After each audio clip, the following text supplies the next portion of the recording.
What's going on?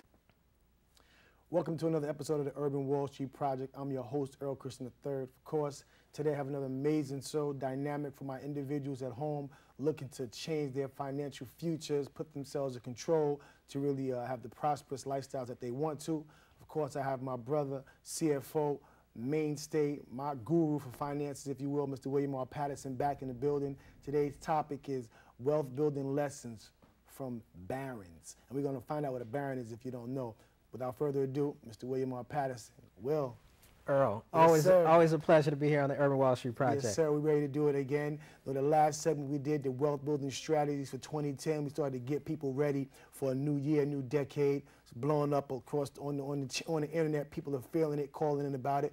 So we're going to keep continuing so we can give our people viable information to really start putting themselves in a position of affluence and influence, if you will, as they move forward with their lives. So barons, wealth building lessons from barons. And now people might say, what is a baron?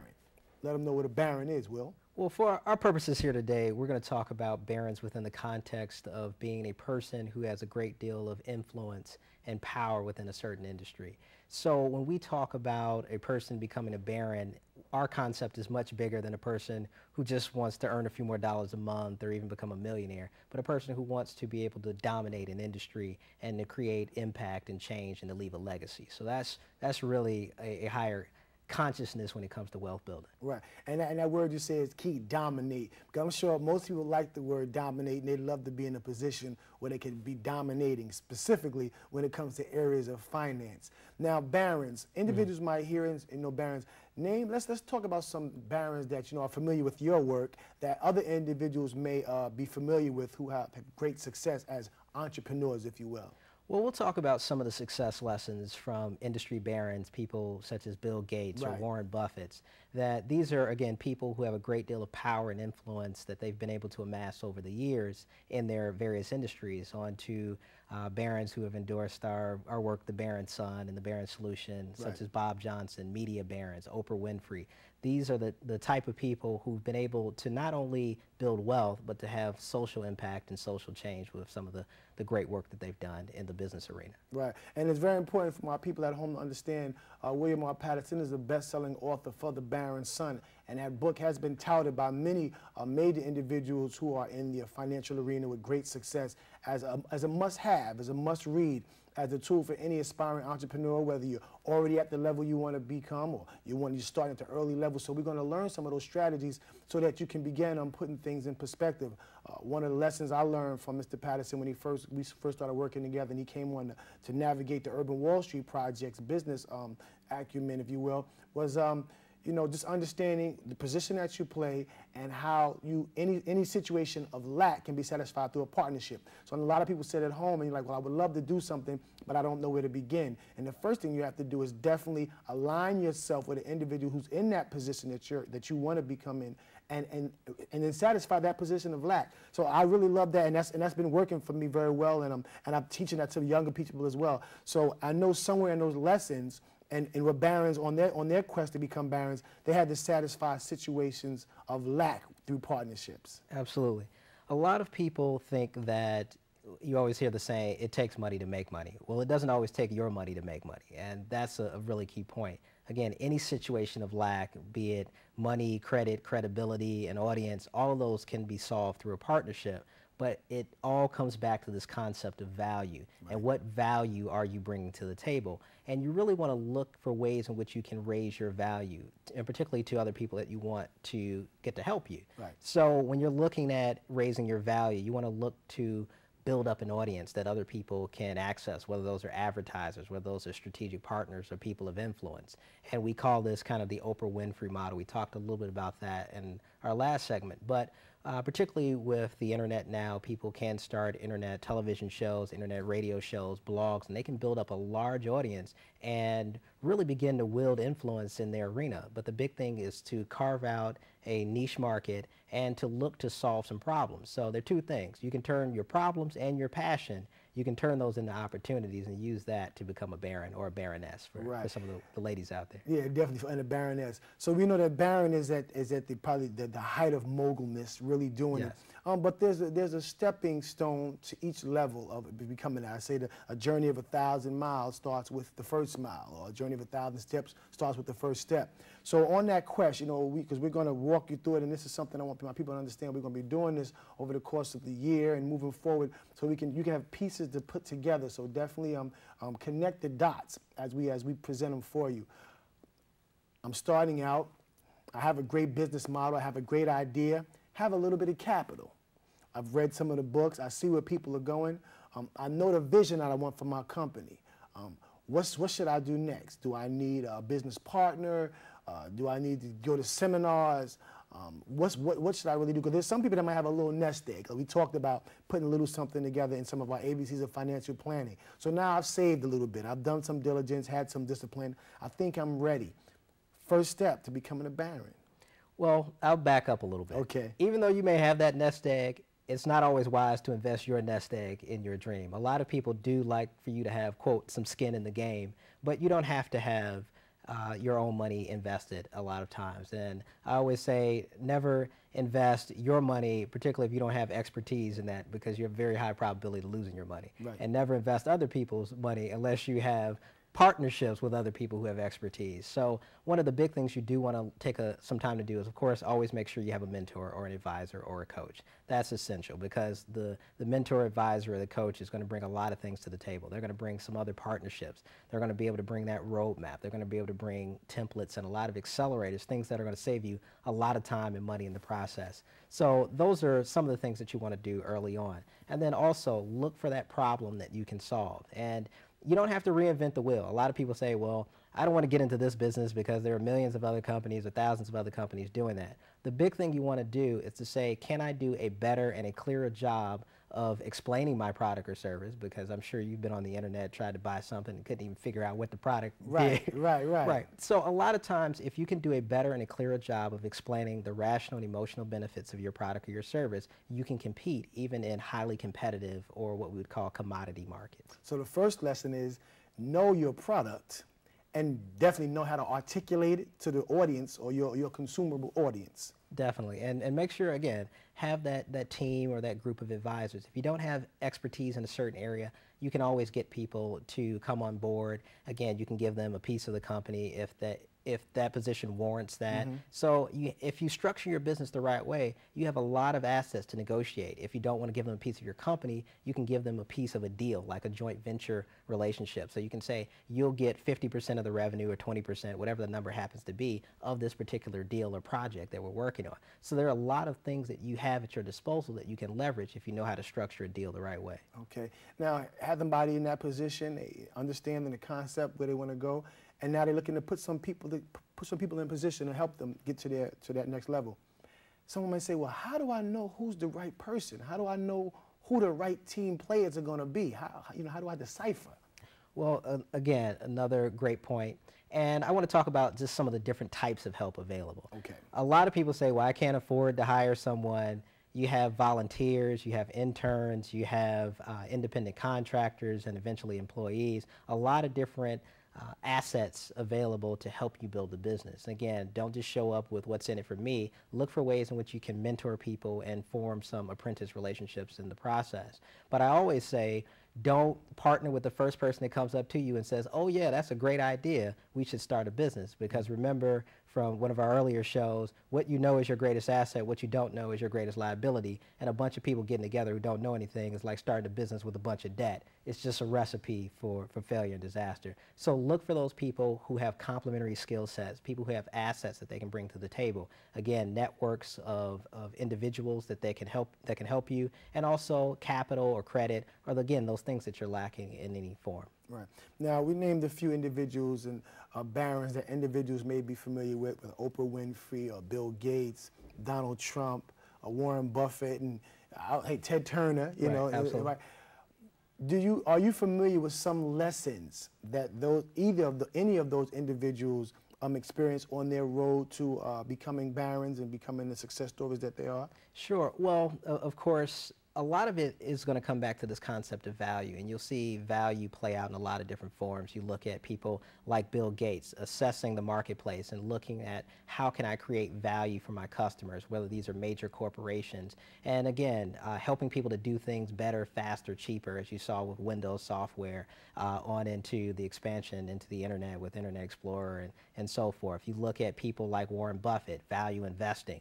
You look for companies that are undervalued in the marketplace. You buy those and wait for the market to recognize the true value. Again, he's been able to create billions of dollars in wealth for different shareholders. You look at people like Donald Trump finding a piece of land that's underdeveloped, developing that land, coming up with a higher and better use. You look at people like Ted Turner. You look at people like Oprah Winfrey, who identify the problems that people have, and they bring in experts to solve that problem. And whether those experts are people who are doing television shows, whether those experts are guests on a television show, they're solving people's problems, even if that is an emotional void or some type of emotional need that they have, and they do that through programming. So it all comes back to value. Value.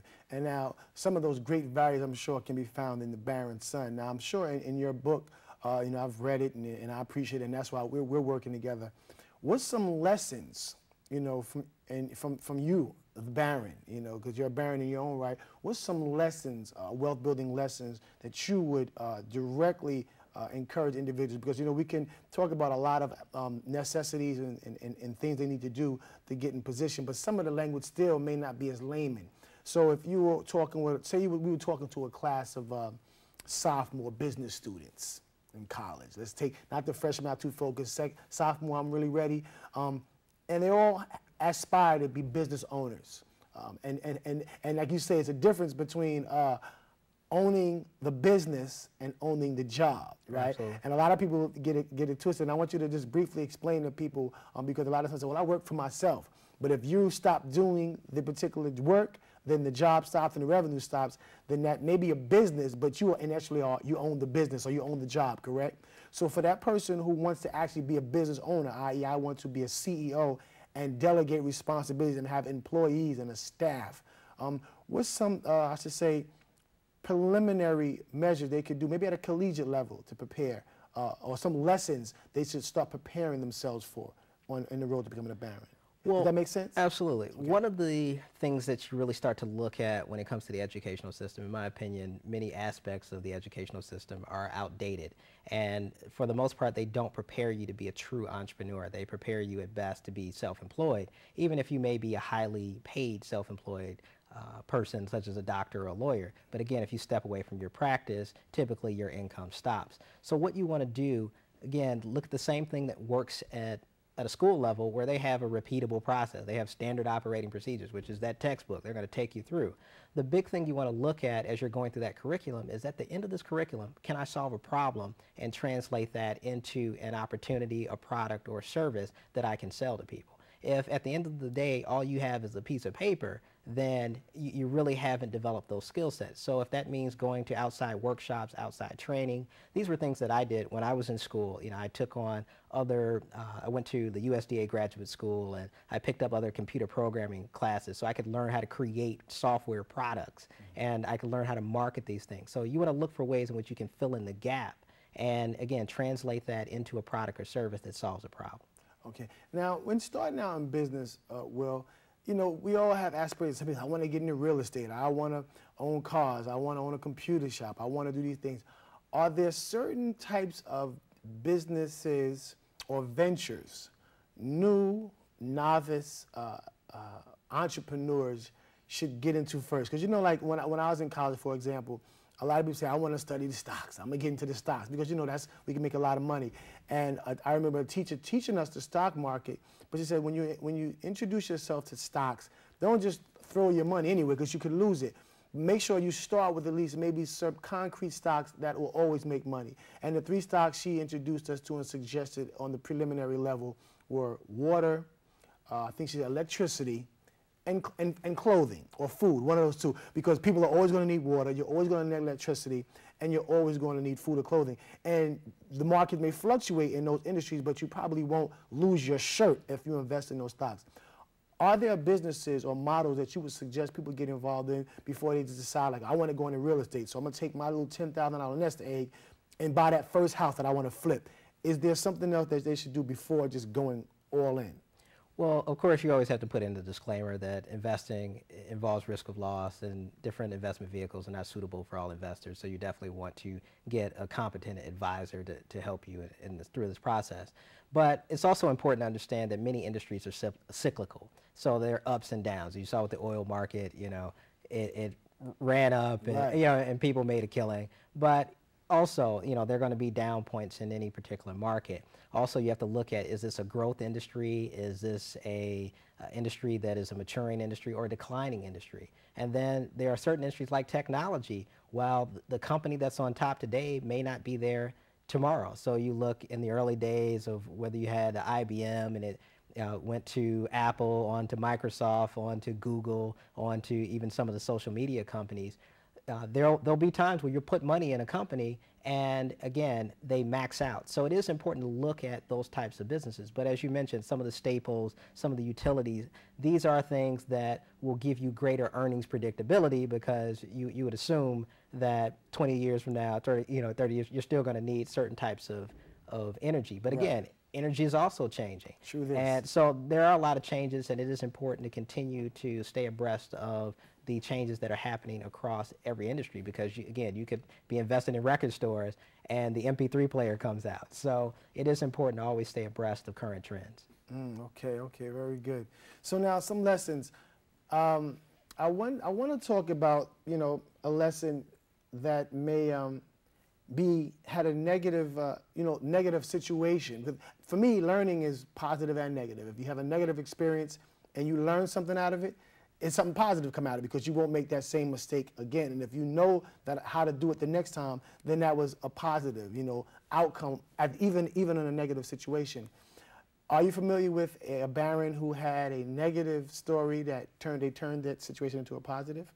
Well, I think you'll see a lot of those types of stories where you have people who start out and those failures begin to mount. Of course, Colonel Sanders, the chicken baron. Right. It took, many years and many years and many years of failure before he finally got it right and got his franchise off the ground. Now, we say he probably could have shortened that learning curve if he had a coach. So at the same time, don't try to reinvent the wheel. And unfortunately, a lot of people try to reinvent the wheel and try to figure stuff out on their own when someone could help them along through that process. But I'll tell you learn a lot of great lessons from failure. And I recently read a great quote from Bill Gates that said, one of the bad things about failure is it makes very intelligent people think that they can't lose.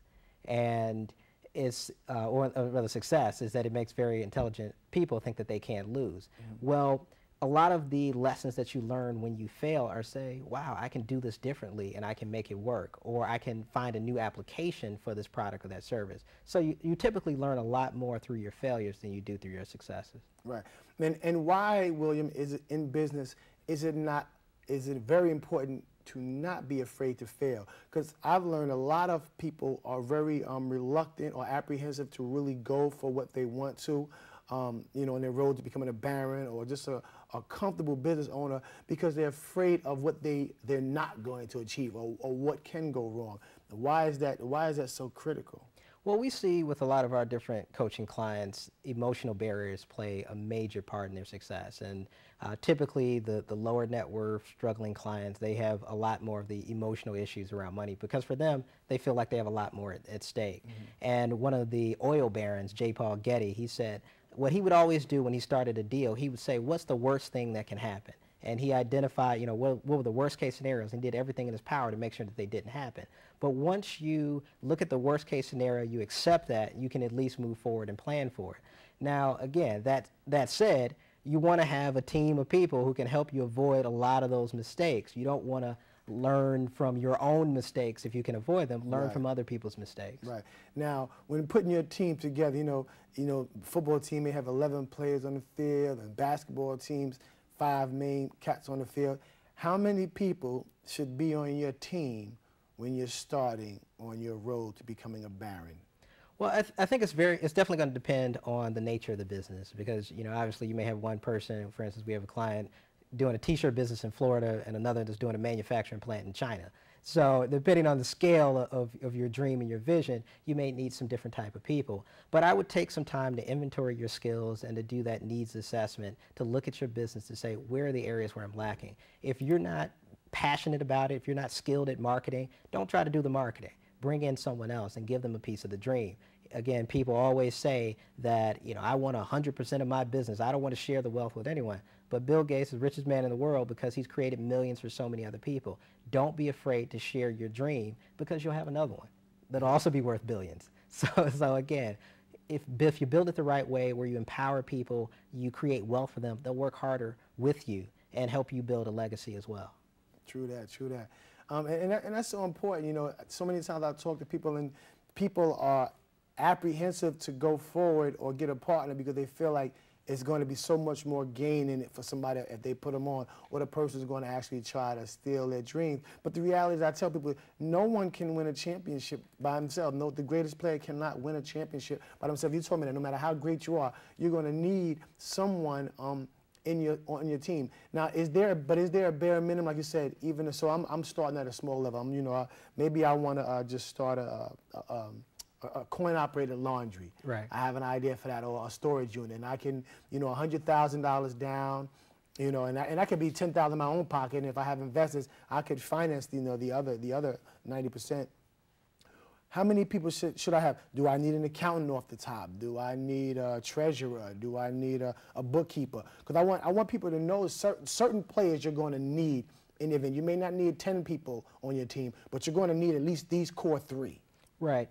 Well, I think if you engage a business coach early on, and I would encourage people to do that. I would say critical. Business coach, because the business coach will help you stage those investments. I actually spoke with one young lady recently, and she was saying how she spent thousands and thousands of dollars. She bought, QuickBooks and bought all these different software packages and spent thousands of dollars, but wasn't making any money. So you can go build a great team, but if you don't have a way to generate some revenue, it's not going to matter. So once you engage experts, engage them in revenue generating capacities, and that's why I think a business coach can be helpful over some of the people who handle more overhead centered activities. Again, the accountants, and not to say you don't need that, but again, first focus on generating some revenue. So you want to engage those experts that are going to help you generate and drive revenue. Again, sales, marketing, branding, product development, and a lot of that can fall under a business coach. But again, the things that will help you generate revenue, focus on first. All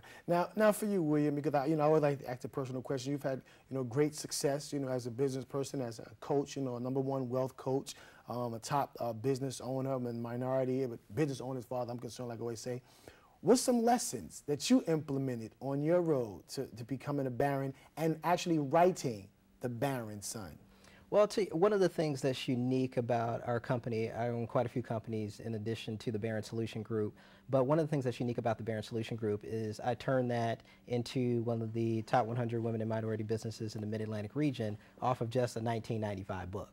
And I took one book, turned it into over 150 other products and services, and I like to show people that you can build a scalable business just starting from an idea. You can bring in other people to support you. You can get millionaires, celebrities, billionaires to support your work if you do it the right way. So one of the things that I definitely learned was the importance of documenting your process. And also in running Work Hard for Capital, I learned this a lot when we saw people who were coming in asking for large amounts of money, but they didn't have a scalable business. They were the business. If they left, there was no business. Right. So you understand the importance of having documented processes so that you can bring other people in to run aspects of the business. That's an essential part, having those standard operating procedures.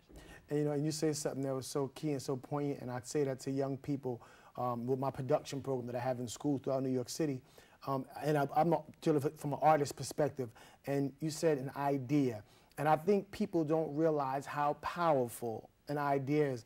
I said to them, before Avatar was a $2.1 billion worldwide blockbuster movie, what was it? And some people say, oh, a cartoon. Okay, yeah, so it was a cartoon. A comic. Okay, maybe it was a comic book. But what was it? And I was happy to hear that maybe the third or fourth response, people said an idea.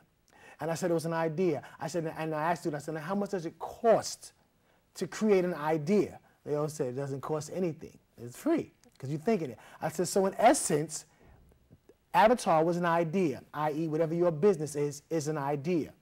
It costs you nothing to think of that idea concept that you want to manifest. It cost James Cameron nothing to think of the idea that he wanted to manifest. So in all actuality, he created a $2 billion project from nothing.